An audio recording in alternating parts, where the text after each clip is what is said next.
అయితే రెండవ మాటగా ఈరోజు ప్రభు మనతో ఏం మాట్లాడనే ఉన్నాడో జాగ్రత్తగా చూద్దామండి. లూకా సువార్త 23వ అధ్యాయము 43వ వచనం. అందుకాయన వానితో నేడు నీవు నాతో కూడా పరదేశులో ఉందువని నిశ్చయముగా నీతో చెప్పుచున్నాను నేను. చాలండి. ఈ మాటను ఈరోజు మనం అందరం కూడా కలిసి ధ్యానిద్దాం. సిలువలో పలికిన రెండవ మాట.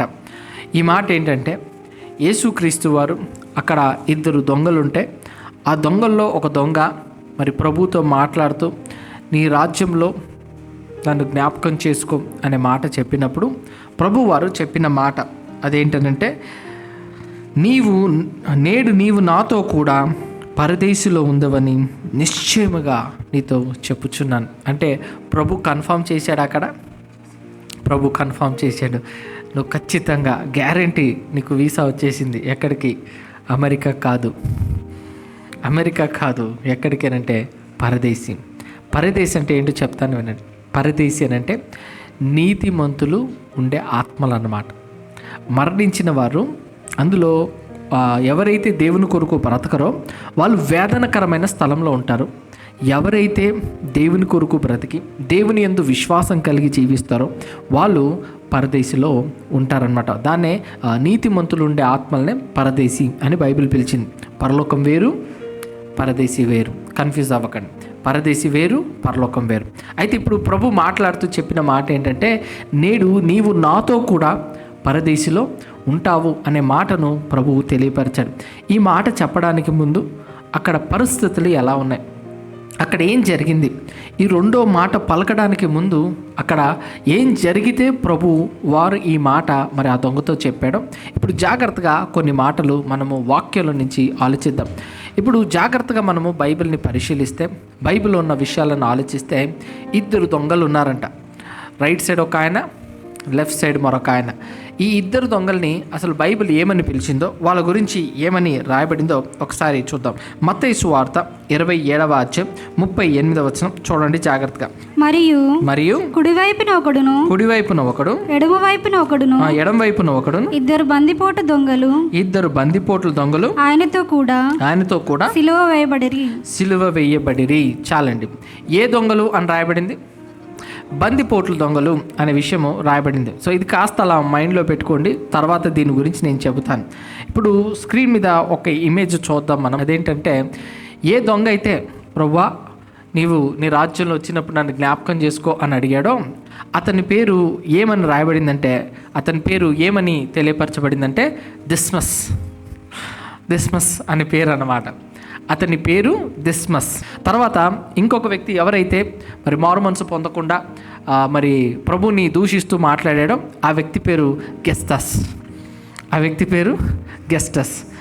అంటే ఈ విషయాలు ఎక్కడతో చెప్తాను, ఇది బైబిల్లో లేవు. ఈ దిస్మస్, గెస్టస్ అనే పేర్లు బైబిల్లో లేవు. వీళ్ళు ఎవరు ఏంటనంటే, ఇది ఎప్పుడు రాశారంటే, మీరు కిందకు వచ్చేస్తే చూస్తే apocryphal writings like the gospel of Nicodemus అని రాశారు. ఇది ఇంతకీ నికోడోమస్ గారు అంటే మళ్ళీ బైబిల్లో ఉన్న నికోదోమ అని అనుకుంటారేమో. బైబిల్లో ఉన్న నికోదోమ కాదు. ఈయన ఒక హిస్టోరియను 4వ శతాబ్దానికి చెందిన వ్యక్తి. అయితే ఇప్పుడు జాగ్రత్తగా ఆలోచిస్తే 4వ శతాబ్దంలో చెందిన వ్యక్తి ఈయన. ఆ ఇద్దరు బందిపోటు దొంగలు ఎవరో వాళ్ళ పేర్లను ఆయన కలెక్ట్ చేసి ఆయన రాసిన విషయాలు. ఒక ఆయన పేరేమో దిస్మస్, ఇంకొక ఆయన పేరేమో గెస్టస్. సో ఈ ఇద్దరు పేరుతో మనకు వాళ్ళ యొక్క చరిత్రను మరి ఈ యొక్క నికోదోమస్ గారు రాశారు. ఇది వాస్తవంగా మనకు బైబిల్లో అయితే లేదండి, బైబిల్లో మనకి ఇది కనపడదు. అయితే చరిత్రను ఆధారం చేసుకొని ఈ నికోదోమస్ గారు చెప్పిన విషయాన్ని బట్టి ఈయన ఎలా ఆ ఇన్ఫర్మేషన్ని కలెక్ట్ చేశారంటే, ఆ రోజు ఆ రోమన్ గవర్నమెంట్ వాళ్ళు యేసు ప్రభుతో పాటు ఇంకెవరిని సిలువేశారు, వారితో పాటు ఎవరిని సిలువేశారో వాళ్ళలో ఉన్న రికార్డ్స్ని తీసుకొని ఆ రికార్డ్స్ని బట్టి ఈ పేర్లు తీయడం జరిగింది. దిస్మస్, గెస్టస్ అనే పేర్లు తీయడం జరిగింది. ఇప్పుడు జాగ్రత్తగా కొన్ని విషయాలు ఆలోచిద్దాం. దిస్మస్ ఎవరు చెప్తారా? దిస్మస్ ఎవరు? మంచి దొంగనా? ఓకే సరే. చెడ్డ దొంగ. సో సరే, ఇప్పుడు వీళ్ళిద్దరి గురించి మాట్లాడే ముందు వీళ్ళ వృత్తి ఏంటో, వీళ్ళు ఏం చేసేవాళ్ళో, వీళ్ళ యొక్క పరిస్థితులు ఎలా ఉండేవో, వీళ్ళు ఎలా జీవించేవాళ్ళో ముందు దాని గురించి తెలియాలి. అక్కడ మనకు మత్తయి సువార్త 27:38 వాళ్ళ గురించి రాసేటప్పుడు ఇద్దరు బందిపోటు దొంగలు అనే మాట రాయబడింది.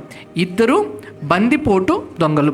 ఈ బందిపోటు దొంగలు ఎవరు, వీళ్ళు ఏం చేస్తారు అని అంటే చెప్తాను, జాగ్రత్తగా వినండి. ఇప్పుడు రోమా ప్రభుత్వము నార్మల్గా దొంగతనాలు చేసే వాళ్ళు ఉంటారు కదా, డబ్బును దొంగతనం చేయడమో, లేకపోతే చైన్స్ స్నాచింగ్ చేయడమో, లేకపోతే ఇతరుల వస్తువులను దొంగలించడమో, ఇంకేదైనా చేస్తే ఇంత కఠినంగా యేసుతో పాటు వీళ్ళని సిలువేయరండి. అంత కఠినంగా యేసుతో పాటు వాళ్ళని సిలువేయరు. దానికి శిక్షలు వేరేలాగా ఉంటాయి. దెబ్బలు కొట్టి వాళ్ళని విడిచిపెట్టేస్తారు, లేకపోతే వాళ్ళు కొద్ది రోజులు జైల్లో పెడతారు. అయితే వీరిని ఎందుకు యేసుక్రీస్తు వారితో పాటు అంత భయంకరంగా వీరిని కూడా సిలువేసి చంపారు?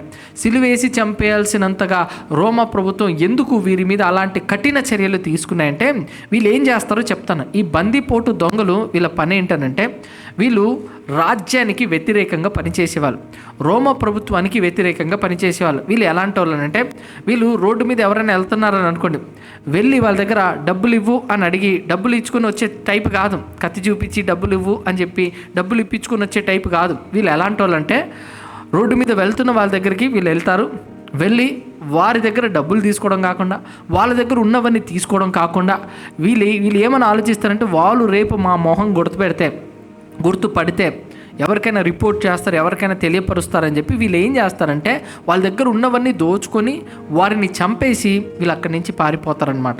సో ఈ బందిపోటు దొంగలు చేసే పనే అది. మీరు బీహారు అటువైపు మీరు వెళ్తే నార్త్లో ఎక్కువగా ఈ బందిపోటు దొంగలు ఎక్కువగా కనపడుతుంటారు. లారీలు వచ్చినా ఏమొచ్చినా వాటన్నిటిని ఆపేసి వాళ్ళందరినీ చంపేసి వాళ్ళకు దొరికేవన్నీ తీసుకొని వెళ్ళడాలు, ఒక బస్సును ఆపేసి ఆ బస్సులో ఉన్న వాళ్ళందరినీ కూడా ఇబ్బంది పెట్టి అక్కడ ఉన్న వాటిలన్నింటినీ తీసుకొని ఎవరైనా ఎదురు తిరిగితే వాళ్ళని చంపేసి పారిపోవడాలు, ఇలాంటి పనులు చేసే వాళ్ళనే బందిపోటు దొంగలు అని అంటారు. సో వీళ్ళు కూడా ఎలాంటి వాళ్ళనంటే, బందిపోటు దొంగలు అంటే ఎవరి దగ్గరికైనా వెళ్ళి ఏదైనా కావాలి అని అంటే వారిని చంపైనా వాటిని వాళ్ళు తీసుకుంటారు. అందుకే యేసుక్రీస్తు వారు కూడా ఒక ఉపమానం చెప్పేటప్పుడు ఒక విషయాన్ని ఆయన ప్రస్తావించారు. దొంగలు పడినప్పుడు ఏ విధంగా ఉంటుందో ఆయన ఒక ఉపమానంగా తెలియపరిచిన విషయం ఒకసారి చూద్దాం. లూకాసు వార్త 10:30 చూడండి. అందుకు యేసు ఇట్లా నేను ఒక మనుష్యుడు యెరూషలేము నుండి యెరికో పట్టణమునకు దిగి వెళ్ళుచు దొంగల చేతిలో చిక్కెను. వారు అతని బట్టలు దోచుకొని అతన్ని కొట్టి కొర ప్రాణముతో విడిచిపోయిరి. చూడండి, దొంగలు ఉన్నారు. దొంగలు ఏం చేశారంట అంటే, ఒక మనుషుడు ఈ విధంగా యెరూషలేము నుండి యెరికోకు వెళ్తున్నాడు. ఒక ఉపమానంగా ప్రభు వారు చెప్పారు. కానీ ఆ విషయంలో మనకు అర్థమయ్యేది ఏంటంటే, దొంగలు పడితే వాళ్ళు ఏం చేస్తున్నారు, వాళ్ళ దగ్గర ఉన్నవన్నీ కూడా దోచుకొని కొర ప్రాణంతో విడిచిపెట్టి వెళ్ళిపోయారంట.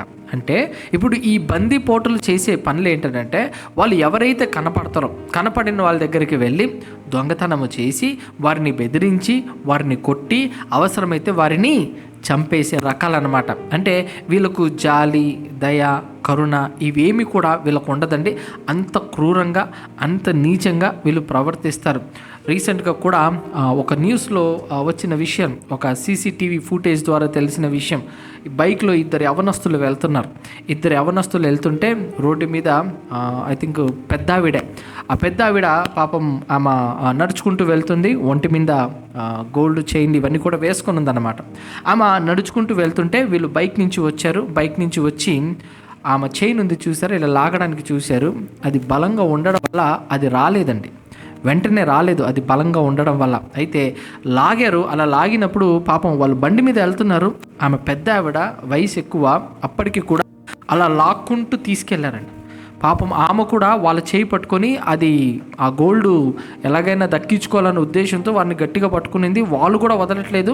ఆమెను అలాగే రోడ్డు మీద అలా ఈడ్చుకుంటూ తీసుకెళ్లారండి. చాలా దూరం వెళ్ళింది. ఆమె వదిలేస్తే అప్పుడు గట్టిగా లాగితే అది వచ్చేసింది. పాపం తర్వాత ఆమె లేచి చూస్తే అంత రక్తం, శరీరం అంతా రక్తం. ఆ గోల్డ్ని కాపాడుకోవాలని, అది వారు కష్టపడి సంపాదించిన సొమ్ము కదా, కాపాడుకునే ప్రయత్నంలో ఆమెకు చాలా దెబ్బలు తగిలింది. అంటే చూడండి, ఇద్దరు యవ్వనస్తులు, వాళ్ళ మనస్తత్వాలు చూడండి, వాళ్ళ ఆలోచనలు చూడండి. పాపం పెద్దావిడ ఎంత కష్టపడితే దాన్ని సంపాదించుకొని ఉంటుందో, ఎంత కష్టపడితే మరి అవన్నీ వాళ్ళు సమకూర్చుకొని ఉంటారో. అన్యాయంగా మనం తీసుకోకూడదు కదా, పాపం దీనికోసం ఇంత ప్రయాస పడుతుంది, ఇంత దెబ్బలు తగిలినా అలా ఈడ్చుకుంటూ వెళ్తున్నా కూడా అలా వచ్చేస్తుంది, పాపం వదిలేద్దాంలే అనే మనసు కూడా వాళ్ళకి రాలేదండి. చివరికి దాన్ని దొంగతనం చేసేంత వరకు కూడా వాళ్ళు దానిని వదిలిపెట్టలేదు. ఈ విషయాన్ని మీకు ఎందుకు తెలియపరుస్తున్నంటే, బందిపోటు దొంగల యొక్క మనస్తత్వాలు ఎలా ఉంటుందో, ఎంత క్రూరంగా ఉంటారో తెలియపరచడానికి ఈ విషయం చెప్తున్నాను. ఇప్పుడు ఇక్కడ మనం యేసు ప్రభుతో సిలువేయబడిన వాళ్ళ ఇద్దరిలో వీళ్ళు ఎందుకు రోమా ప్రభుత్వం వీళ్ళిద్దరినీ ఈ విధంగా సిలువేశారు అని అంటే, ప్రభుతో పాటు వీళ్ళు బందిపోటు దొంగలు, వీళ్ళు క్రూరంగా వీళ్ళు బ్రతికేవాళ్ళు, క్రూరంగా జీవించేవాళ్ళు. వీళ్ళనే రోమా ప్రభుత్వం ఏమని పిలుస్తుందంటే ది టెర్రర్ ఆఫ్ ట్రావెలర్స్ అని పిలుస్తారు. వీళ్ళను ఏమని పిలుస్తారంటే ది టెర్రర్ ఆఫ్ ట్రావెలర్స్. అంటే ఎవరైనా ప్రయాణం చేసుకుంటూ వెళ్తే, ఒంటరిగా దొరికితే వీళ్ళు ఏం చేస్తారంటే వాళ్ళ మీద పడి వారి దగ్గర ఉన్నవన్నీ దోచుకొని అవసరమైతే వాళ్ళను చంపేస్తారు, నిర్దాక్షిణంగా చంపేస్తారు. ఏమాత్రం జాలి, ఏమాత్రం దయ, ఏమాత్రం కరుణ వీళ్ళకి ఏమాత్రం ఉండదు. అలాంటి వాళ్ళు అనమాట. కాబట్టి అలాంటి వారికి రోమా ప్రభుత్వము ఏమనుకునిందంటే, ఇలాంటి వాళ్ళు మనకు గవర్నమెంట్కి వ్యతిరేకంగా ఉన్నారు కాబట్టి ఇలాంటి వారిని కఠినంగా శిక్షించాలని, అందుకే యేసు ప్రభుతో పాటు వీరిద్దరిని కూడా ఈ విధంగా కఠినంగా శిక్షించడానికి రోమా ప్రభుత్వము నిర్ణయం తీసుకునింది. అంటే ఇప్పుడు మనకు అర్థమైంది ఏంటంటే, ఈ బందిపోటు దొంగలు వీళ్ళు మంచోళ్ళ అంటే వీళ్ళు మంచోళ్ళు కాదు. వీళ్ళకు నీచమైన బుద్ధి, నీచమైన ఆలోచన, దోచుకోవాలనే మనస్తత్వం, ఒకరిని ఏడిపించైనా వీళ్ళు సంతోషంగా ఉండాలన్న ఆలోచన కలిగిన వాళ్ళు వీళ్ళు. అలాంటి వీరితో ప్రభువారు ఒక రాత్రంతా ఉన్నాడండి. నైట్ గబ్బత్తా అనే ప్రాంతానికి తీసుకెళ్ళిపోతాడు. ప్రభుని సిలువేయడానికి ముందు రోజు గబ్బత్తా అనే ప్రాంతానికి తీసుకెళ్ళినప్పుడు ఆ రోజు ఈ బందిపోట్లతోనే ఎవరిని ఉంచారు? ప్రభుని ఉంచారు. అయితే ఆ రాత్రి ఏం జరిగిందో మనకు తెలియదు, కానీ ప్రభు వీళ్ళతో ఉన్నాడు. అయితే వీళ్ళు మరి ప్రభుని అబ్జర్వ్ చేసుకుంటూ వచ్చారో, లేకపోతే ప్రభు మాటలు చూశారో, లేకపోతే ప్రభు యొక్క ఉన్న విధానము చూశారో, ఇవన్నీ కూడా బైబిల్లో రాయబడలేదు. కానీ ఆలోచిస్తుంటే, కానీ ప్రభు ఒక రాత్రంతా వీళ్ళతో ఉన్నాడు. ఉన్న తర్వాత పొద్దున ముగ్గురిని తీసుకొచ్చారు. 9 గంటలకు సిలువేసిన తర్వాత ఇప్పుడు అక్కడ ఒక సందర్భాలు జరుగుతున్నాయి. అందరూ దూషిస్తున్నారు, ఇష్టం వచ్చినట్టుగా మాట్లాడుతున్నారు, హేళన చేస్తున్నారు, భయంకరంగా హింసకు గురి చేసే మాటలు మాట్లాడుతున్నారు. ఇలాంటి పరిస్థితుల్లో ఉన్నప్పుడు ప్రభువారు మాట్లాడిన మాట, వీరేమి చేయుచున్నారో వీరికి తెలీదు కాబట్టి వీరిని క్షమించండి అనే మాట. నాకు తెలిసి ఈ మాట ఆ బందిపోటు దొంగలలో ఒక దొంగ, ఆయన పేరు ఏంటి చెప్పండి? మంచి దొంగ పేరు మర్చిపోయారు కదా, గుర్తుపెట్టుకున్నారు, దిస్మస్. ఆ దొంగ నాకు తెలిసి ఇంత భయంకరంగా కొట్టి, ఇంత భయంకరంగా హింసించి, ఇలా సిలువే వేలాడదీస్తే ఈ టైంలో ఆయన ఈ మాట ఎలా అనగలిగాడు? నిజంగా వాళ్ళైతే వాళ్ళు అనలేరు కదా, వాళ్ళైతే క్షమించే గుణం వరకు రాదు కదా. మమ్మల్ని ఇంత భయంకరంగా కొడుతున్నావమ్మా, చేతికి నువ్వు దొరికితే మాత్రం మిమ్మల్ని మామూలుగా చంపము అని అనుకుంటారు, అంతే కదా. మానవ మనసు ప్రతీకారాన్ని కోరుకుంటుంది, పగ తీర్చుకోవాలనే కోరుకుంటుంది. పగ తీర్చుకొని వారిని, నన్ను ఇంత హింస పెట్టావు కాబట్టి నిన్ను కూడా నేను ఇంత బాధపరుస్తాను అనే ఆలోచనలో ఉంటారు. అలా ఉంటున్న వ్యక్తుల దగ్గర వాళ్ళు ప్రభువుని చూసినప్పుడు వాళ్ళు అనుకున్నది ఏంటంటే, ఏంటినా ఇంత ఘోరంగా కొట్టి సిలువేసి నేను నిలబెట్టినప్పుడు ఈయనేంటి క్షమించు అని ప్రేయర్ చేస్తున్నారు, ఎంత గొప్ప మనసో అని బహుశా అందులో ఒక వ్యక్తికి కదిలింపు వచ్చిందేమో, ఆ మాట అతన్ని ఆలోచింపజేసిందేమో, ఆ మాట ఇంత గొప్ప దైవం దగ్గర మనం ఎందుకు ఇలా ఉన్నామో అనే ఆలోచన కలిగిందేమో, అందుకే అతని మనసులో పశ్చాత్తాపం కలిగిందేమో. నిజంగా ఆ వచనాలు ధ్యానిస్తుంటేనండి అక్కడ జరుగుతున్న సందర్భాన్ని ఒకసారి మనము జాగ్రత్తగా చూద్దాము. మత్తయి సువార్త 27వ అధ్యాయం 39వ వచనం చదువుకుందాం. ఆ మార్గమున వెళ్ళుచుండిన వారు తలలూచుచు దేవాలయమును పడగొట్టి 3 దినములలో కట్టువాడా నిన్ను నీవే రక్షించుకొనుము, నీవు దేవుని కుమారుడవైతే శిలువ మీద నుండి దిగుమని చెప్పుచు ఆయనను ఏం చేసిరి? దూషించిరి. ఇప్పుడు జాగ్రత్తగా వినండి, ఇక్కడ ఈ జరుగుతున్న సందర్భం ఏంటంటే, అక్కడ ఉన్న వాళ్ళందరూ 3 రోజుల్లో దేవాలయాన్ని పడగొడితే కట్టేస్తానని అన్నావు కదా, ఇప్పుడు దిగు, నువ్వు నిజంగా దేవుని కుమారుడైతే, నువ్వు నిజంగా దైవం అయితే నిన్ను నువ్వు రక్షించుకొని నువ్వు దిగు అని చెప్పి ఏం చేశారంట? దూషించారు. ఉందా లేదా ఆ మాట? చూడండి, ఉందా లేదా ఆ మాట? దిగుమని చెప్పుచు ఆయనను ఏం చేసిరి? దూషించిరి, ప్రభువుని దూషించారంట, ప్రభువుని దూషించారు. ఇప్పుడు ఒకవేళ ఆ ప్లేస్లో మనముంటే మనకు నిజంగా అన్ని సూపర్ న్యాచురల్ పవర్స్ మనకు ఉన్నాయి. సిలువ మీద మనం ఉన్నాం. సిలువ మీద ఒకవేళ మనం ఉండి నువ్వు నిజంగా దేవుని కుమారుడు అయితే దిగిరా అని అంటే, ఉండు నీ సంగతి చెప్తా అని చెప్పి ఏం చేసాలో దిగి వచ్చేసేవాళ్ళమేమో కదా. నా కెపాసిటీని నువ్వు అనుమానిస్తావా, నా క్యాపబిలిటీని నువ్వు అనుమానిస్తావా, ఉండు నీ సంగతి చెప్తా, నేను ఎంత శక్తిమంతుడినో నీకు చూపిస్తానని చూపించుకొని ఉండేవాళ్ళమేమో. మనమైతే, మనుషులమైతే అలాగే చేస్తారు ప్రియులారా, మానవులైతే అలాగే ఆలోచిస్తారండి. కానీ అక్కడ దూషిస్తుంటే ప్రభు అంట తిరిగి బదులు దూషించలేదంట. ఏమండి, ఆయనకు శక్తి లేదా? ఉంది. ఆయన రాలేడా? ఖచ్చితంగా రాగలడు. ఆయన మేకులు బిగించుకొని ఆయన సిలువ మీద ఉన్న పరిస్థితిలో ఆయన దిగి రాలేడంటే రాగలడండి. కానీ ఆయన ఎందుకు రాలేదని అంటే, 3వ రోజున మరలా తిరిగి ఆయన లేవాలి. దేవుని ప్రణాళిక, ఆయన అక్కడ చనిపోవాలి. కాబట్టి చనిపోవాలని దేవుని ప్రణాళిక, చనిపోయి 3 రోజులు అయిన తర్వాత మళ్ళీ తిరిగి లేవాలన్నది దేవుని ప్రణాళిక. కాబట్టి ఇది దేవుని చిత్తము. ఈ చిత్తం జరిగేంత వరకు కూడా మనల్ని దూషిస్తూ ఉన్నవారిని మనము ఎదురు తిరిగి మాట్లాడకూడదని ప్రభువారు ఆ రోజు ఏ సమాధానము ఇవ్వలేదు. దీని గురించి పేతురు గారు రాస్తూ ఏమన్నారో చూడండి. పేతురు గారు రాసిన మొదటి పత్రిక 2వ అధ్యాయం 23వ వచనం. ఆయన దూషింపబడి బదులు దూషింపలేదు. ఆయన శ్రమ పట్టబడి బెదిరింపక న్యాయముగా తీర్పు తీర్చు దేవునికి తన్ను తాను అప్పగించుకునేను. చూడండి, ఆయన దూషింపబడి బదులు దూషింపబడలేదు. దూషించినప్పుడు బదులు దూషించలేదంట. అంటే ఆయనకు అక్కడ తెలుసు ఇది దేవుని చిత్తం కాబట్టి ఈ చిత్తానికి నేను లోబడాలని దూషిస్తున్నారండి. అక్కడ బందిపోటు దొంగలో ఒక దొంగ కూడా దూషిస్తున్నాడు. అక్కడ కిందున్న వాళ్ళు కూడా దూషిస్తున్నాడు. నువ్వు నిజంగా దేవుని కుమారుడు అయితే కిందికి దిగిరా, నిన్ను నువ్వు రక్షించుకో, అప్పుడు మేము నమ్ముతాం అని చెప్పి దూషిస్తుంటే ఎక్కడ కూడా యేసుక్రీస్తు వారు తిరిగి దూషించలేదంట. మనం నేర్చుకోవాల్సిన ఒక పాఠం ఉంది ప్రియులారా. మనలో కొన్నిసార్లు సెల్ఫ్ కంట్రోల్ లేక మనల్ని ఎవరైనా తిట్టారనుకోండి, ఆడొక్క మాట అనాలి, మనం 100 మాటలు అంటాం కదా. ఆడొక్క బూతు తిట్టారంటే మనం 100 బూతులు తిడతాం. చాలా చాలా తప్పండి ఇది. సెల్ఫ్ కంట్రోల్ చాలా అవసరం. మన ప్రభు చూడండి, దూషణకు ప్రతి దూషణ చేయలేదు. ప్రభు వారు సిలువలో ఉండి ఇది దేవుని చిత్తం, వాళ్ళు నన్ను అనాలి, నేను పడాలి. వాస్తవంగా ఆయనకు పడాల్సిన అవసరం లేదు. వాస్తవంగా ఆయన అది తీసుకోవాల్సిన అవసరం లేదు. ఆయనే అనుకుంటే ఆయన కళ్ళు ఎర్ర చేస్తే అక్కడ ఉన్న వాళ్ళందరూ చచ్చిపోతారు. అలాంటి దైవము మన ప్రభు. కానీ అక్కడ వాళ్ళు తిడుతుంటే మౌనంగా ఉండిపోయాడు. ఎందుకో తెలుసా? మనకు పాఠం నేర్పించడానికి. బహుశా మన జీవితంలోకి వచ్చి ఎవరైనా మనల్ని దూషిస్తూ, అన్యాయంగా దూషిస్తూ, హేళన మాటలు మాట్లాడుతూ మనల్ని చెడ్డుగా చిత్రీకరించే ప్రయత్నం చేస్తుంటే దానికి మనం ఎదురెళ్ళి సమాధానం చెప్పాల్సిన అవసరం లేదు. ఆ టైంలో మనం ప్రూవ్ చేసుకోవాల్సిన అవసరం లేదు. ఆ టైంలో నేను కరెక్టు, నేను రైట్ పర్సన్ని, నా మీద లేనిపోని నిందలు వేస్తున్నారు అని మనం ప్రూవ్ చేసుకోవాల్సిన అవసరం లేదు. దేవుడే సమయం వచ్చినప్పుడు ప్రూవ్ చేస్తాడండి. అప్పటి వరకు అది దేవుని చిత్తం. శిలువ మీద ఉన్నంత వరకు వాళ్ళందరూ కూడా దూషిస్తూ దూషణ మాటలు మాట్లాడుతున్నారు. ఎక్కడ కూడా మరలా తిరిగి దూషించలేదు ప్రభు. అంటే వీటిని బట్టి మనం అర్థం చేసుకోవాల్సింది ఏంటో తెలుసా ప్రియులారా? మన జీవితంలో కూడా మనల్ని దూషించే వాళ్ళు ఉంటారు. మన జీవితంలో కూడా మనల్ని అవమానించే వాళ్ళు ఉంటారు. మన జీవితంలో కూడా మనల్ని ఎన్నో మాటలు అనే వాళ్ళు ఉంటారు.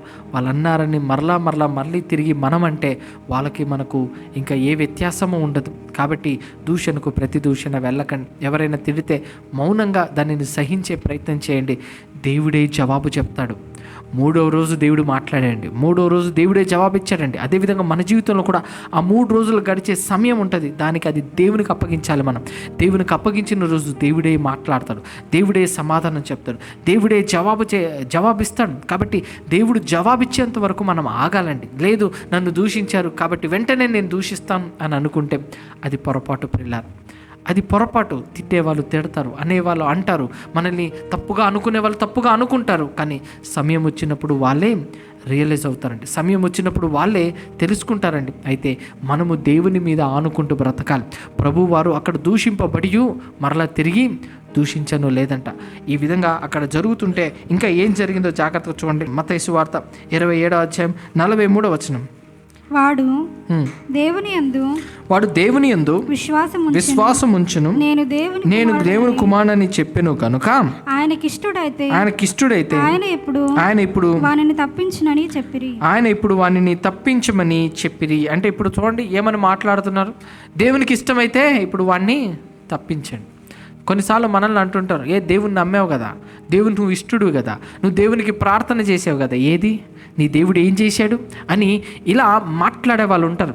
అలా మాట్లాడుతున్నప్పుడు మనం ఓపికగా మౌనంగా దేవుని సన్నిధిలో కనిపెడుతూ ఉండాలి ప్రియులారా.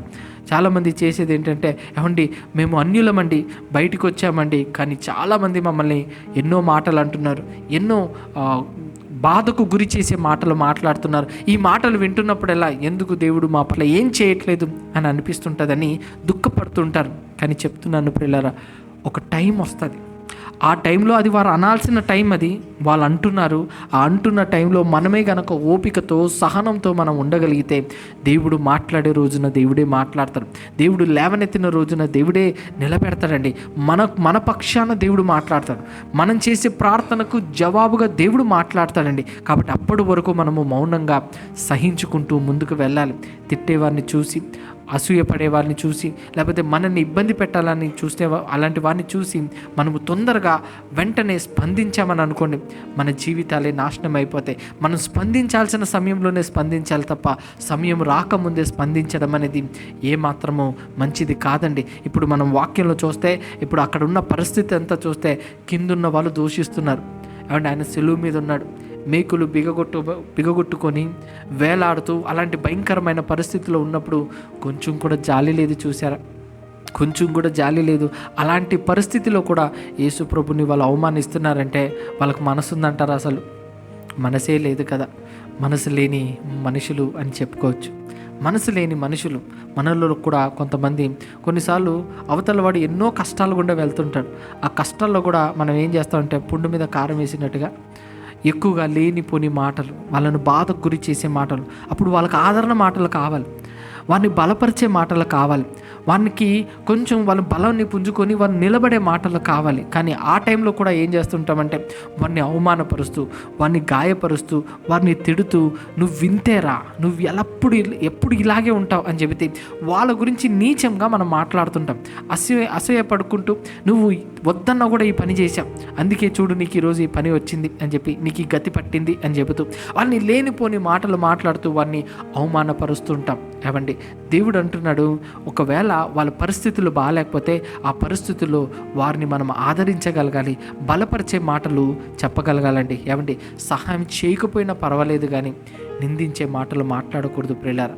సహాయం చేయకపోయినా పర్వాలేదు కానీ అవమానించే మాటలు మాట్లాడకూడదు. మనకు తెలీదు ఎవరు ఏ స్థితిలో ఉన్నారో, మనకు తెలీదు ఎవరు ఎటువంటి పరిస్థితులు గుండా వెళ్తున్నారో. కాబట్టి అవతల వాళ్ళ పరిస్థితి తెలియకుండా మనం ఇష్టం వచ్చినట్టుగా మాట్లాడితే అది వారిని గాయపరిచే విధంగా ఉంటుంది. కాబట్టి ఎవరిని అవమానించే ప్రయత్నం చేయకండి, ఎవరిని కించపరిచే ప్రయత్నం చేయకండి, ఎవరిని చిన్న చూపు చూసే ప్రయత్నం చేయకండి. వీళ్ళందరూ నా కింద ఉంటారు కాబట్టి నేనేం మాట్లాడినా నడుస్తుంది, వీళ్ళని నేనేమన్నా నడుస్తుంది, వద్దండి. అవన్నీ కూడా ప్రభువులు అందరినీ ప్రేమించగలగాలి, ప్రభువులు అందరినీ కూడా సమానంగా చూడగలగాలి. అదే నిజమైన ప్రేమ.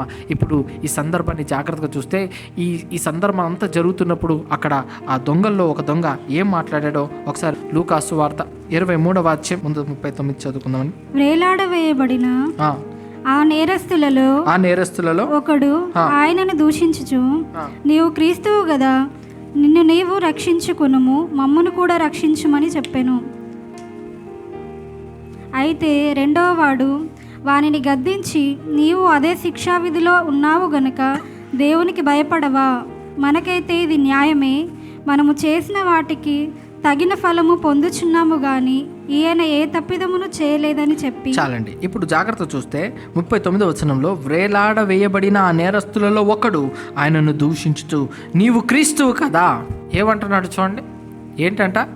నీవు క్రీస్తువు కదా అంటే అది చెప్పడం ఎలా చెప్తున్నాడు? రెచ్చగొడుతున్నాడా లేదు చెప్పండి? ప్రభుని రెచ్చగొడుతున్నాడు. ఏమని? నీవు క్రీస్తువి కదా, నిన్ను నీవు రక్షించుకొనుము, మమ్మను కూడా రక్షించమని చెప్పాను. అంటే ఎక్కడో ఒక దగ్గర నమ్మాడా లేదా చెప్పండి? ఈయన ఏదో చేయగలుగుతాడు అని నమ్మాడా లేదా? నమ్మాడండి. ఈయనకి ఏదో శక్తులు ఉన్నాయి అని నమ్మాడా లేదా?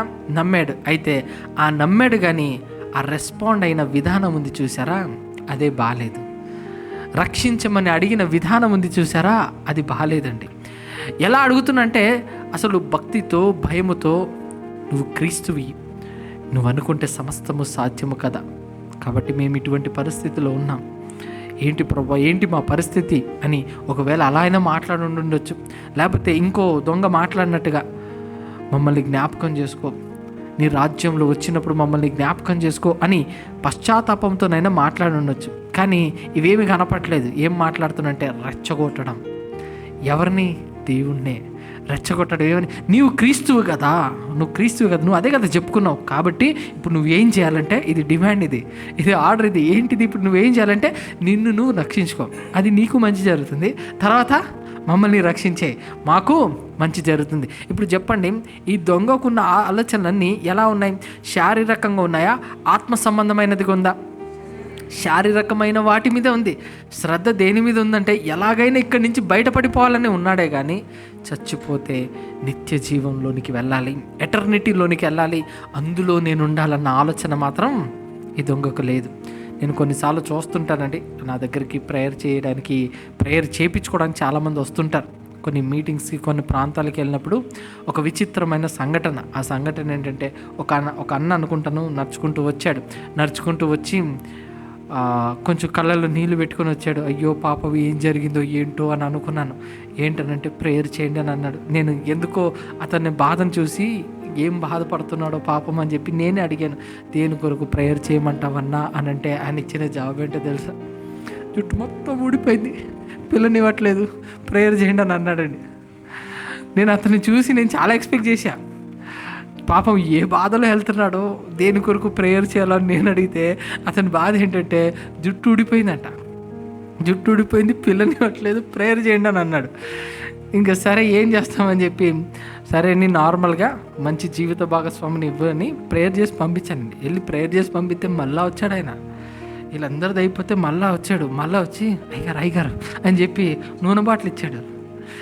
ఏంటంటానంటే, నూనె బాటిల్ ప్రేయర్ చేయండి, నేను ప్రేయర్ చేసి ఇస్తే అది వాడితే జుట్టు వస్తుందని ఆయన నమ్మకం, అది వాడితే ఆయనకు జుట్టు వస్తుందని ఆయన నమ్మకం. అందుకు అయ్యగారు ప్రేయర్ చేయండి అని చెప్పి అంతా అయిపోయి మళ్ళీ వచ్చాడండి. అనుకున్నాను, ఆహా ఎంత శ్రద్ధ, ఎంత భక్తి, ఎందుకు ఈ భక్తి అంతా, ఎందుకు ఈ శ్రద్ధ అంతా? పరలోకం పోవడానికి కాదు, ఇప్పుడు అర్జెంట్గా ఏం రావాలి, జుట్టు వచ్చి అర్జెంటుగా ఇప్పుడు పిల్లనిచ్చేయాలి ఆయనకు. ఇదండి ఆలోచనలు. ఎలాంటి ఆలోచనలో ఉండిపోయారండి. ప్రభు దగ్గరకు వచ్చినప్పుడు, సేవకులు కనపడినప్పుడు దైవికంగా ఆత్మీయంగా బలపడాలండి. మేము ఆత్మీయంగా బలపరచబడి దేవుల్లో బలంగా నిలబడాలండి. పరలోకం కోసం మేము పరుగులు తీయాలండి, లేకపోతే ఆత్మల రక్షణ నిమిత్తం ప్రేయర్ చేయండి, లేకపోతే మేము ఆత్మీయంగా బాగుండాలని ప్రేయర్ చేయండి. ఇలాంటి ప్రేయర్లు చాలా తక్కువ అండి. నాకు వచ్చే ప్రేయర్ రిక్వెస్ట్లు ఇలాంటి ప్రేయర్లు ఎక్కువ. జుట్టు ఊడిపోయింది, పొట్టిగా ఉన్నాను, ప్రేయర్ చేయండి, లావు ఉన్నాను, సంబంధాలు రావట్లేదు, ఇట్లాంటివి అడుగుతారండి. నిజంగా అనిపిస్తుంటుంది, అయ్యో దేని కొరకు ఆలోచిస్తున్నాడు మనిషి, దేని కొరకు ప్రయాసపడుతున్నాడు మనిషి, విలువైన దాని కొరకు ఆలోచించకుండా అశాశ్వతమైన వాటి కొరకే మనిషి ఆలోచిస్తున్నాడు. ఇక్కడ కూడా ఈ బందిపోటు దొంగలలో ఒక దొంగ అశాశ్వతమైన వాటి కొరకు ఆలోచిస్తున్నాడు. నువ్వు క్రీస్తువు కదా అని రెచ్చగొడుతూ, నువ్వు నిజంగా క్రీస్తువు అయితే మమ్మల్ని రక్షించు అంటే, అప్పుడు కూడా ఏం మాట్లాడలేదండి ప్రభు. ఏంటి నువ్వు ఇలా మాట్లాడుతున్నావు, సిలువ మీద ఉన్నావు కదా, దేవుని వైపు చూడు, కనీసం ఇప్పుడైనా నువ్వు మనసు మార్చుకో అని ఏం మాట్లాడలేదండి. అందరూ తిడుతున్నారు, అందరూ దూషిస్తున్నారు, అందరూ అంటున్నారు, కానీ మౌనంగా ఉండిపోయాడు. ఎందుకంటే సిలువ మీద పలికిన ప్రతి మాట, ఒక్కొక్క మాట ఒక్కొక్క ఆణిముత్యం. ఆయన పలికాడు అంటే ఆ మాటకు ఒక విలువ ఉండాలి. కాబట్టి ఆయన ఏ మాట పలకకుండా మౌనంగా ఉండిపోతే ఇంకొక దొంగ విన్నాడు, ఏం మాట్లాడుతున్నావు నువ్వు, అసలు ఇప్పుడైనా నీకు ఇంకా రియలైజేషన్ రాలేదా అంటే, గడ్డి పెడుతున్నాడు అన్నట్టు, ఇంకా అదేనా, ఇంకా ఈ అశాశ్వతమైన లోకం కోసమే ఆలోచిస్తున్నావా అన్నట్టుగా మాట్లాడాడు. ఇంతకీ ఆయన మాటలు ఏమున్నాయో ఒకసారి చూద్దాం. 40 వచనం, అయితే రెండో వాడు వానిని గద్దించి, ఎవరైనా ఈ రెండో వాడు పేరు చెప్పండి, పేరు దిస్మస్సా గెస్టస్సా? దిస్మస్.